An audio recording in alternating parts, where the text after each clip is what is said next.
কল্পনা করুন একজন মানুষকে, যার দর্শন মার্শাল আর্টের সীমা ছাড়িয়ে জীবনের গভীরতায় প্রবেশ করেছে। এমন একজন মানুষ যিনি বিশ্বাস করতেন আইন ও শৃঙ্খলার মধ্যে ভারসাম্য আমাদের শুধু একজন যোদ্ধা নয়, বরং পরিপূর্ণ জীবন গড়ে তুলতে সাহায্য করে। ব্রুস লি শুধুমাত্র একজন যোদ্ধা ছিলেন না, তিনি ছিলেন একজন দার্শনিক, একজন মহান দার্শনিক। আজ আমরা তার আইন বিষয়ক চিন্তা এবং তার জীবনে এর প্রভাব নিয়ে আলোচনা করব।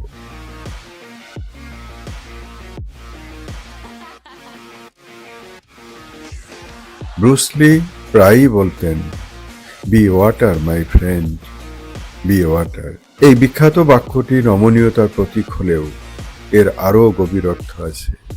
তার মতে আইন হলো কাঠামো, কিন্তু শৃঙ্খলা সেই প্রবাহ যা এই কাঠামোকে কার্যকর করে। ব্রুস লির দৃষ্টিভঙ্গিতে শৃঙ্খলা ছিল অত্যন্ত গুরুত্বপূর্ণ।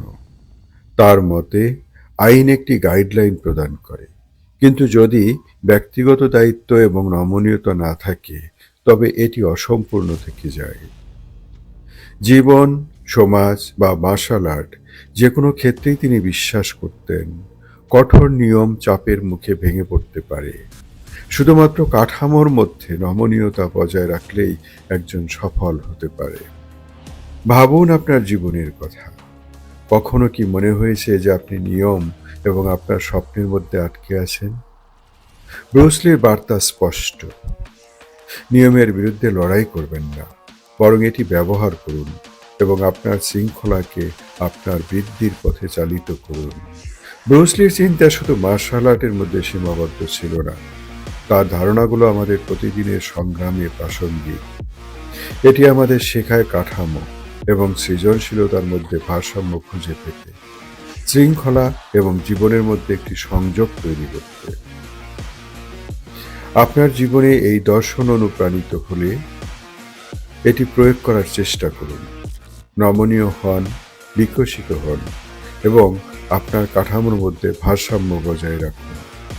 ব্রুস লির উত্তরাধিকারী শুধু লাথি এবং ঘুষি নয়, এটি এমন এক জীবন দর্শন যা আমাদের সবার জীবনে গভীরভাবে প্রাসঙ্গিক।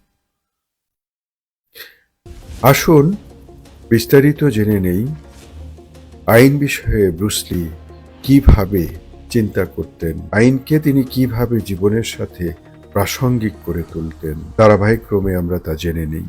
ব্রুস লি আইনকে 4টি পার্সপেক্টিভ থেকে দেখেছেন। প্রথম পার্সপেক্টিভ, আপন ইচ্ছার আইন, the law of self will. নাম দেখে নিশ্চয়ই বুঝতে পারছেন যে আমরা আমাদের চিন্তা ভাবনাকে কিভাবে প্রকাশ করি, তাই হচ্ছে আপন ইচ্ছার আইন বা the law of self will. Bruce Lee বলেছেন, একজন নিজ ইচ্ছাধারী মানুষ নিজের জন্য পৃথক একটি আইন অনুসরণ করেন। এই আইনের বিষয় একটি, তা হচ্ছে স্বইচ্ছা, সেলফ উইল।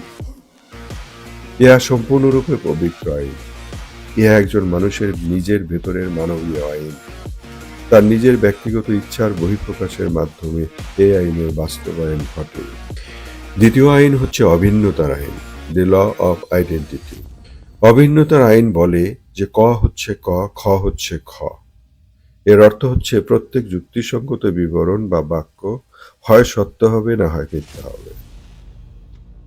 কিন্তু একই প্রেক্ষাপটে কোনো বিবরণ একই সাথে সত্য এবং মিথ্যা দুইই হতে পারে না। 3 নম্বর আইন হচ্ছে ঐক্যতানের আইন, the law of harmony. Bruce Lee বলেছেন, যে কেউ ঐক্যতানের সাথে মিলেমিশে থাকবে, কেউ শক্তি ও বলের বিপরীতে থাকবে না।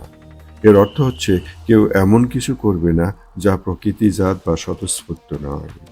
যে কোনোভাবেই বিপদগামী বা বিভ্রান্ত না হওয়া হচ্ছে সবচেয়ে গুরুত্বপূর্ণ বিষয়। 4 নম্বর আইন, প্রকৃতির সাথে সাংঘর্ষিক না হওয়ার আইন, the law of non interference with nature. Taoism অনুসারে প্রকৃতির সাথে সাংঘর্ষিক না হওয়া একটি মৌলিক নীতি। এই নীতি বলে অবশ্যই যে কোনো ব্যক্তি প্রকৃতির সাথে ঐক্যতানে চলবে, প্রকৃতির প্রতি বিদ্রোহী আচরণ করবে না বিশ্বব্রহ্মাণ্ডের মৌলিক আইনের বিরুদ্ধে যাবে না। প্রকৃতির প্রবাহের সাথে নিজেকে প্রবাহমান রাখবেন। প্রকৃতির সাথে বাধার সৃষ্টি করবেন না। প্রকৃতির বিরুদ্ধে নিজেকে আঘাত করবেন না। কোনো সমস্যাকে সরাসরি অস্বীকার করবেন না। সমস্যাকে মেনে নিয়ে তাকে নিয়ন্ত্রণ ও জয় করার চেষ্টা করবেন। প্রকৃতপক্ষে জীবনকে বাধামুক্ত, জীবনকে সংস্কার মুক্ত, জীবনকে যে কোনো অনাকাঙ্ক্ষিত পরিবেশ পরিস্থিতি চিন্তা ভাবনা থেকে মুক্ত করার জন্য এই আইনগুলো আমাদেরকে সাহায্য করতে পারে। ধৈর্য ধরে আমার কথা শোনার জন্য সকলকে আন্তরিক ধন্যবাদ জানাচ্ছি। নিশ্চয়ই পরবর্তীতে ভিন্ন কোনো বিষয় নিয়ে আপনাদের সামনে হাজির হব।